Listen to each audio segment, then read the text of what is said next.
Hey guys, and welcome back. I'm Simon, and today's video will be absolutely subjective and based on nothing but my unprofessional opinion. While I haven't stepped into the dark and strange world of fanfiction just yet, we will be going over a topic just as controversial: the best uncommon cards in limited Aether Revolt. Now, like I said, I'm no expert or champion, but like everyone, I do have my own opinions. So for those interested in what I draft from Aether Revolt, though I don't know why you would, today's video is for you. In no specific order, these are my top 5 uncommon picks for limited Aether Revolt. Skyship Plunderer. 2/1 human pirate for 1 generic and a single blue. Flying. Whenever a Skyship Plunderer deals combat damage to a player, for each kind of counter on target permanent or player, give that permanent or player another counter of that kind. Why do I like this card? Well, 3 things: early drop, evasion, and proliferate. Oh, sorry, my bad. It's not proliferate, but it's really close. This is, in a sense, a stronger Thrumming Bird, but of course, the case can be made that not being able to pick any number of targets with counters on them is a big downside. However, for limited Aether Revolt, it's not so bad.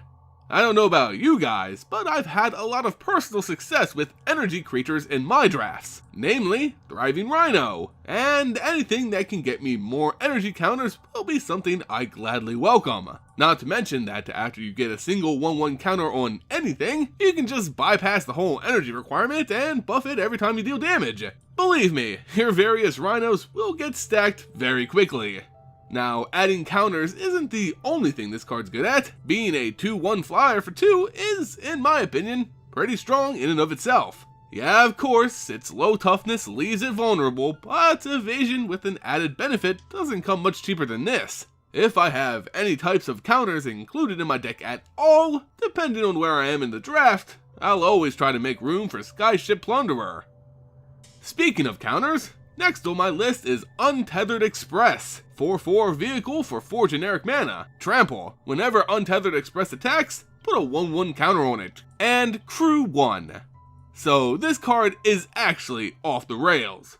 Joking aside, this thing can demolish your opponents if they don't have an appropriate answer. 4 mana 4/4 tramples, kinda blah, so why am I making such a fuss about it? Easy! It's gonna stack up, and quick. On its first attack, it's already a 5/5. Not only is it a self-driven buff engine, it's also a vehicle, which some may say is a disadvantage, while I absolutely love it.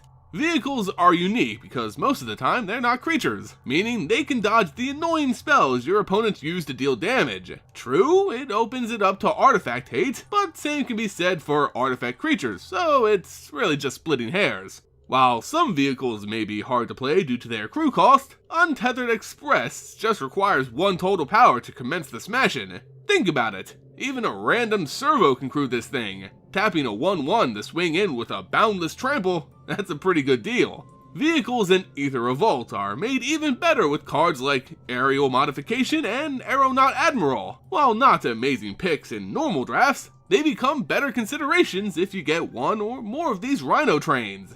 So don't feel tethered down in your draft. Pick up Untethered Express and knock your opponents back into the Stone Age.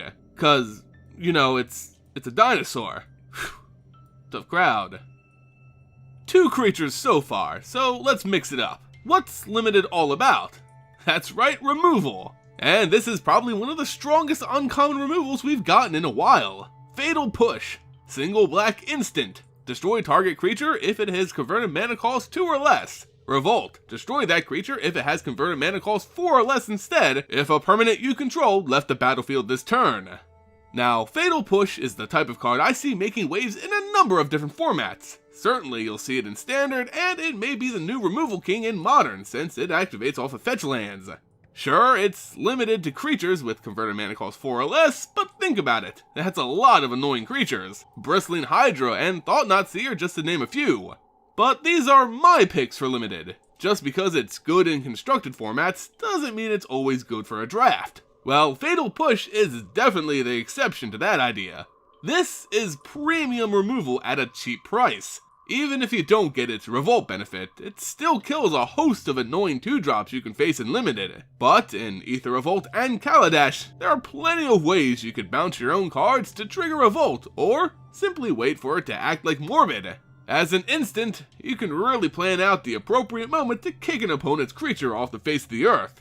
Amazing card, probably the best removal of the set, cheap price, and allows puns from the movie 300 to resolve? What more can you ask for? Yes, this is Kaladesh. So far on the list, I obviously place value on creatures and removal. How about we combine the two? I Harpooner, 2/2 Dwarf Warrior for 2 generic and a single white. Revolt, when I Harpooner enters the battlefield, if a permanent you controlled left the battlefield this turn, destroy target tapped creature and opponent controls. Okay, a lot to talk about with this card. So if removal like sheer drop was acceptable in Limited, then I Harpooner quite literally shoots it out of the sky. It's the same effect for the same cost, but you don't have to pay that ridiculous 6 mana cost just to get a 3/3 land. It comes stock with a 2/2 dwarf. Now again, naysayers will try to claim that since you must first activate Revolt to get this removal, it isn't that good. Poppycock, I say to you naysayers. Remember Morbid and how great it was? Well, this is essentially Morbid Plus, because not only will dying creatures trigger it, but so would simply bouncing them, or losing an artifact, or sacking a land. Literally any permanent being moved from the battlefield. So if Morbid was pretty simple to trigger and turned out great for Limited play, what makes you think Revolt will be any different? What's even crazier about I Harpooner is that if you get lucky enough, you can just bounce it back and forth, killing all your opponent's tapped stuff. It's a really dangerous form of removal tacked onto a 2/2 body. It may not be the best of both at 3 mana, but combined, it becomes a really valuable card.